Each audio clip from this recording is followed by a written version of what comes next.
Hello friends, एबे मु ready हो गलिनी। चलतु आज मु आपको देखी एशिया रिचेस्ट विलेज पर नवरात्रि केमिति कौन सेलिब्रेट करती। चलतु देखा आउ एंजॉय करवा। मु से लोकेशन रे आसिक पहुँची सारे। आउ सेठी देखि पारुथिबे केते सुंदर भाव में डेकोरेट होईछि।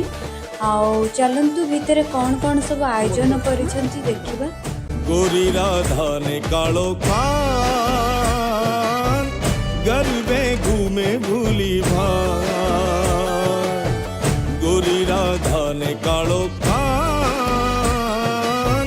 गरबे घूमे भूली भान। राधा नु रूप छे कानुडानी प्रीत छे जगनी रीति नु शुका। भल लगी लाइक एंड सब्सक्राइब करंतु, पाखरे थिबा बेल आइकन को प्रेस करंतु। रहिले नमस्कार, जय जगन्नाथ। पुणी देखा नेक्स्ट ब्लॉग रे।